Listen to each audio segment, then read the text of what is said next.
ಹರೇ ಕೃಷ್ಣ. ನಿಮ್ಮ ವ್ಯಕ್ತಿಯ secret message, secret love notes ನಿಮಗೋಸ್ಕರ ನೋಡೋಣ. You are my forever and ever, why do we have to be apart? Okay, so ನಾವಿಬ್ರು ಯಾಕೆ ದೂರ ಇರಬೇಕು ಅಂತ ಈ ಒಂದು ವ್ಯಕ್ತಿ ಕೇಳ್ತಾ ಇದ್ದಾರೆ. ಬಿಕಾಸ್ ನೀನು ನನ್ನವನು, ನೀನು ನನ್ನವಳು, ಈಗಷ್ಟೇ ಅಲ್ಲ ಯಾವಾಗ್ಲೂ ನನ್ನ ಕಡೆ ಉಸಿರು ಇರೋವರೆಗೂ ನೀನು ನನಗೋಸ್ಕರನೇ ಇದೆಯಾ. You are mine. But still ನಮ್ಮಿಬ್ಬರ ಮಧ್ಯೆ ಈ ಒಂದು ಡಿಸ್ಟೆನ್ಸ್ ಯಾಕೆ, ನಮ್ಮಿಬ್ಬರ ಒಂದು ದೂರ ಯಾಕೆ ನಾವು ನೋ ಕಾಂಟ್ಯಾಕ್ಟ್ ಆಗಿದ್ದೀವಿ, ರೀಸನ್ ಏನಿದೆ, ಯಾಕೆ ನೀನ್ ಏನು ಕಾರಣ ಹೇಳ್ದೆ ನಮ್ಮಿಂದ ದೂರ ಆಗಿದ್ಯಾ, ನಾನು ಏನು ತಪ್ಪು ಮಾಡಿದ್ದೀನಿ, ಏನಾಗ್ತಾ ಇದೆ.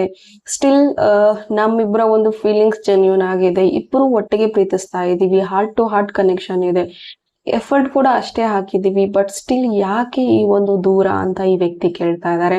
ಮೈಟ್ ಬಿ ಇಲ್ಲಿ ನಿಮ್ಮ ಒಂದು ಕ್ಯಾಸ್ಟ್ ಪ್ರಾಬ್ಲಮ್ ಆಗ್ತಾ ಇರುವಂತದ್ದು ಇರಬಹುದು, ಕೆಲಸದ ಪ್ರಾಬ್ಲಮ್ ಆಗ್ತಾ ಇರುವಂತದ್ದು ಇರಬಹುದು, ಡಿಸ್ಟೆನ್ಸ್ ಪ್ರಾಬ್ಲಮ್ ಆಗ್ತಾ ಇರುವಂತದ್ದು ಇರಬಹುದು, ಲಾಂಗ್ ಡಿಸ್ಟೆನ್ಸ್ ಅಲ್ಲಿ ಇದ್ದೀರಾ ಅಂತ ಹೇಳ್ಬಹುದು, ಸರಿಯಾದಂತಹ ಟೈಮ್ ಮಾಡ್ಕೊಳಕ್ ಆಗ್ತಾ ಇಲ್ಲ, ಕಮ್ಯುನಿಕೇಶನ್ ಆಗ್ತಾ ಇಲ್ಲ.